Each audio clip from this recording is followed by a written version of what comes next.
Well, certainly, thank you to all of our amazing fans. That's a special game to be a part of.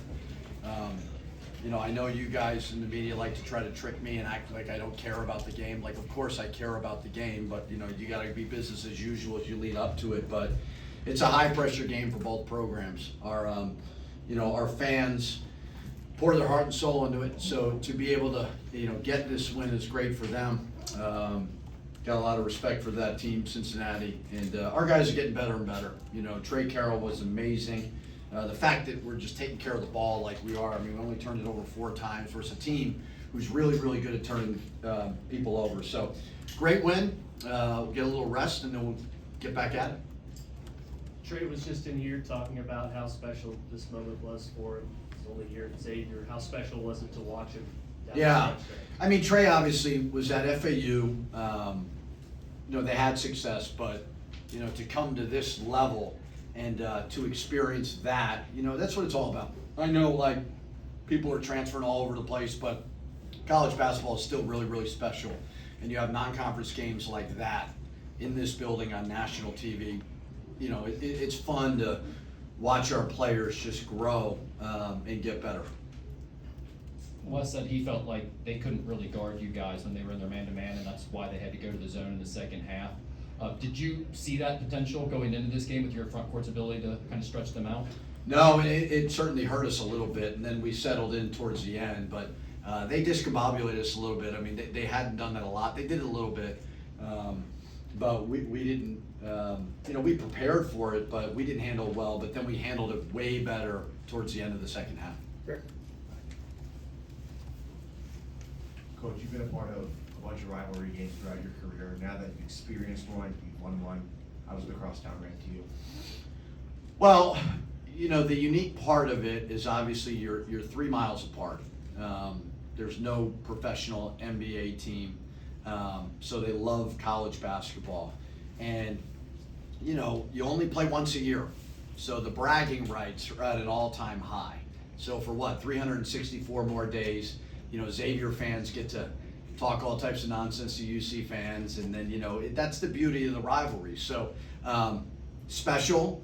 I got a lot of respect for Wes in that program. It was hard to beat them, but proud of the players to have this moment, proud of our fans to be able to pack the Cintas Center and to experience that as well. Not sure if I'll get the microphone back, Richard, so I'm going to fire 2 quick ones at you. The first one being, as a coach of a team without a player who's ever played in this game, were you curious to see how they would react in the moment, in the environment? And second, what do you think it was about Trey Carroll's game that gave UC trouble tonight?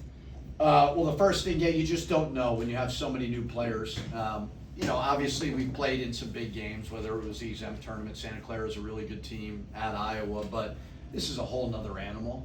And when you can't reference, hey, you've been a part of the crosstown shootout before, you just don't know. And so I thought our guys certainly rose to the occasion there. They were ready to go. And we knew our fans would certainly be fired up and be energetic. So that was awesome to see. And then for Trey, I mean, he made a lot of, we kind of went into some Barkley stuff and see how they were going to guard him. And he made some tough shots as well. But he certainly was battling. The only thing he didn't do was make free throws. But I mean, he should have had 35, 36 points. So very, very proud of him. He works really hard. He's a gamer. He loves it here. So it was a special moment for him. Jovan gets hit with 2 fouls early. What'd you make of Pop and Anthony coming in to give you some big? Yeah, I thought they were both really good. I mean, Anthony was battling in the first half, rebounding. Pop certainly is a better shot blocker than Anthony, and he had 2 block shots in the second half, I believe. He had a really big one late. So it's going to have to be kind of by committee with those guys. But, I mean, obviously UC is way bigger than we are, way more athletic than we are, but we were able to scratch a call. The rebounding caught up to us, but to have Pop and to have Ant go in there and battle, give Jovan a break, give Trey a break was huge. Coach, after Santa Clara, you were where you were. Why have you guys been able to make such a leap in terms of your progress? Just hard work, you know. I mean, I think tinkered with some lineups, got some confidence offensively, not turning the ball over. Has been a huge thing to play in that game and have 19 assists and 4 turnovers versus one of the best defensive teams in the country is remarkable. They're buying into it. You know, I think they're really sharing the basketball very, very well. They've always been a humble group. You know, when we lost to Santa Clara, I didn't feel like we needed to be humbled. I just thought we needed to get back to work. And the one thing about me that I really, really try hard to do is never be too high, never be too low, be the same guy every day. And I think that consistency has really helped. And I think they're really, really high character guys, as good as it gets. And a quick follow-up, anything about the last 4 games surprise you in a pleasant way? I would say the assist to turnover. I don't know exactly what it is, but I don't know if I've ever played in a game where you only turn the ball over 4 times. And Phil, that was a ridiculous turn. I almost threw the ball at him when he did that. But to do that versus a team that really, really pressures you and they're long and they're, I think that's been a huge, huge key for us.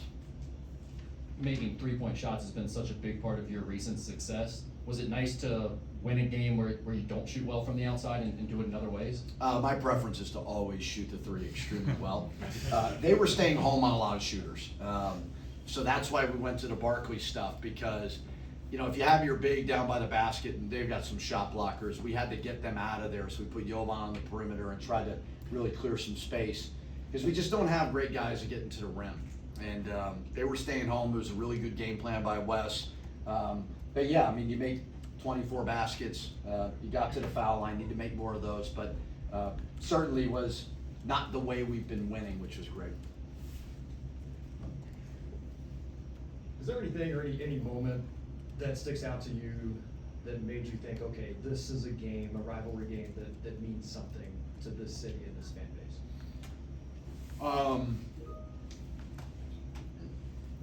I've always known it means a lot. Like, everyone I talk to in the community brings it up to me. But it's a coach's responsibility to never, ever make one game bigger than another. We all know it's a bigger game than, no disrespect to St. Francis, we know it's a huge game. But it's my responsibility to turn the page from the last game and just get better every single day. But man, when I was sitting in that coach's locker room, about an hour before the game, and I could hear the students screaming and yelling, I knew that it was going to be, an entertaining night in a special way.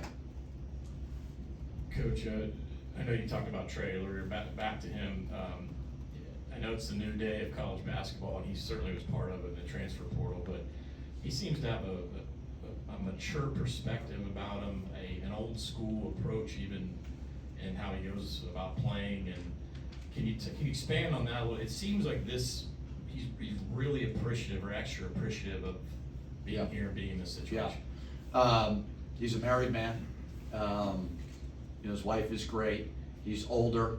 But yes, I think that's the biggest thing I harp to our guys on. You talk NIL and you talk all this, like, they're given a lot by Xavier. They're given a lot by the people that support our program. Be grateful. Be extremely grateful of what you have and what you're provided here. And I think we do have a grateful group of guys. And certainly starts with Trey. I think he's savoring the moments.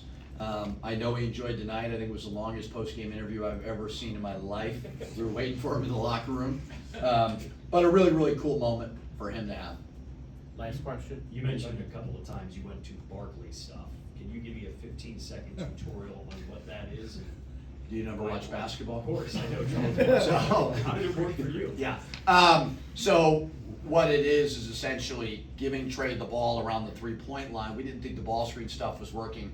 And then what you call is Barkley down, meaning dribble down, kind of back down from there. Trey can pass. And so read the coverage. They were low trapping a little bit. We got Jovan to the perimeter. If they were one-on-one, Trey was obviously doing really well. They had a lot of length that was bothering our ball screen stuff. And so we went to that late, and I thought it was pretty effective. Thanks, Coach. Thank you.